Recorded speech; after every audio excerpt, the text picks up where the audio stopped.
Hi, everyone. Welcome back to the Listen Up Girl podcast. I'm your host, Zach Randles-Friedman. And this is your LGBTQ plus news and culture breakdown, where we cut through the noise and talk about what actually is happening in politics, media, culture, and our community. Today's episode moves from press freedom to state legislatures, from comedy clubs to halftime logos, and from culture, war, outrage to actual scientific research. So let's get into it. First of all, I want to say before I get into the news, I am no longer saying our president's name because I keep getting flagged on YouTube for it. So when this podcast goes onto YouTube, they want to try to block it because I just mention his name. So from now on, his name is Cheeto Man. So when you hear Cheeto Man on my podcast, that's who I'm talking about. So my first story is Don Lemon arrest backfires on the Cheeto Man administration. Starting with a story that sends shockwaves through media circles, journalist Don Lemon was arrested in Los Angeles covering the Grammy Awards. And the arrest appears connected to his reporting on anti-ICE protests at a Minneapolis church. Protesters gathered there because one of the pastors led a local ICE field office. The administration framed the move as law enforcement doing its job. Critics say it was intimidation, a warning shot. But here's the twist, it's backfiring. Instead of silencing Don Lemon, the arrest amplified him. His name trended nationwide. Civil liberty groups condemned the move, fellow journalists rallied publicly, and views on his independent reporting spiked. Subscriptions surged. If the goal was to make an example out of him, the result has been increased visibility and renewed debate about press freedom. Sometimes power overplays its hand. Good for you, Don Lemon. I want you to come on my podcast too. Everything and anything and a bit gay. Don Lemon, look me up if you hear this. Next, San Antonio mayor shuts down hate speech. In Texas, leadership looked very different. Out San Antonio Mayor Gina Ortiz Jones shut down a homophobic speaker during a public meeting after he criticized her appointment of a gay man to the city's ethics review board. When the comments turned hostile, she cut him off. We're not going to tolerate hate speech here. Your time is up. Thank you. No long speech, no theatrics, just a boundary. In a political moment where anti-LGBTQ rhetoric is often platformed, that clarity resonated. Good for you, Mayor. Oh, I love her. Next, Iowa expands Don't Say Gay. Meanwhile, in Iowa, lawmakers are advancing a bill that would prohibit public K-12 schools from teaching LGBTQ-related topics at all grade levels. The proposal expands a 2023 law that already bans instructions on gender identity and sexual orientation through 6th grade. Critics call it an aggressive escalation of Don't Say Gay. Supporters frame it as parental rights. The legislation is already facing legal challenges, but its momentum reflects the broader push happening in multiple states. Next, Democrats sue Illinois over trans rights. In Illinois, a group of Democrats for an Informed Approach to Gender, or DIAG, is suing state Democrat Party. Their argument? They want to call themselves Democrats while opposing transgender rights. The party says their platform contradicts core democratic values. The group says restricting the label violates free speech. This case isn't just about branding, it's about ideology, identity, and who gets to define a political party's moral center. Our next story is $2 million awarded in detransition lawsuit.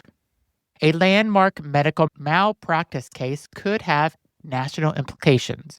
A woman underwent a double mastectomy at 16 years old after identifying as a transgender, has now been awarded $2 million in damages.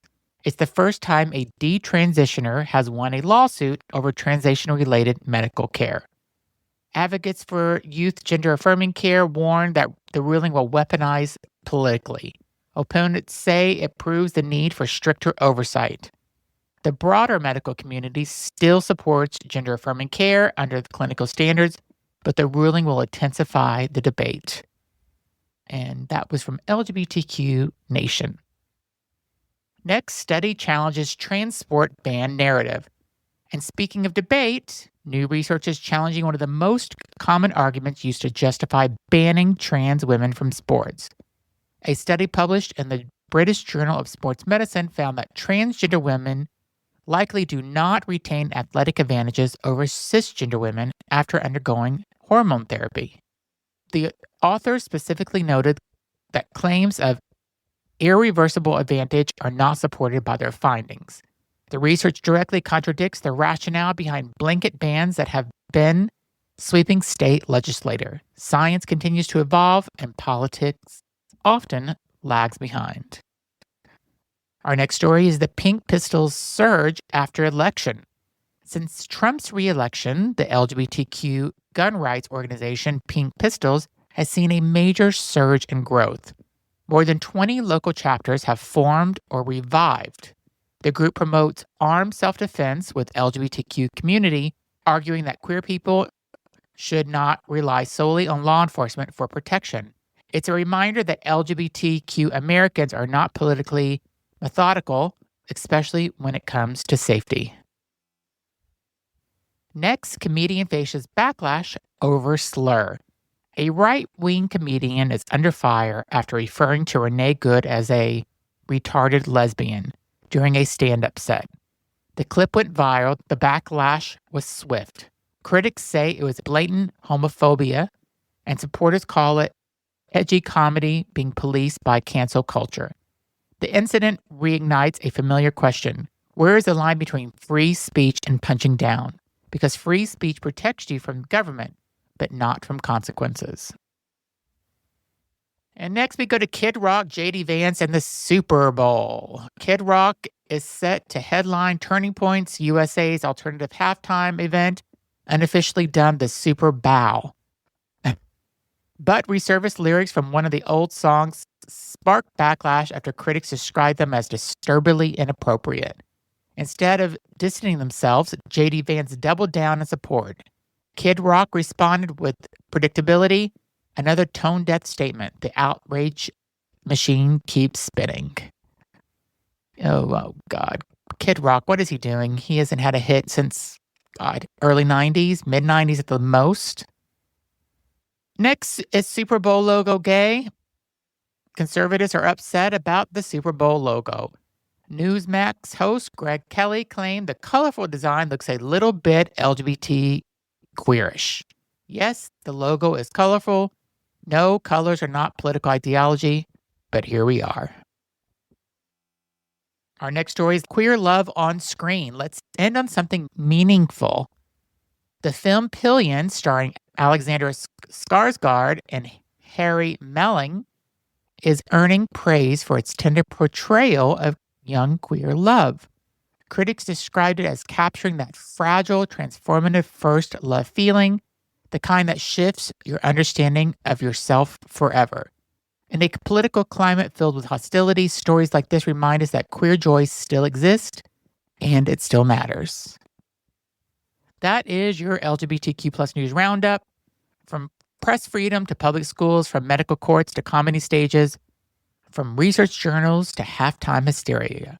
The culture war is loud, but clarity still cuts through.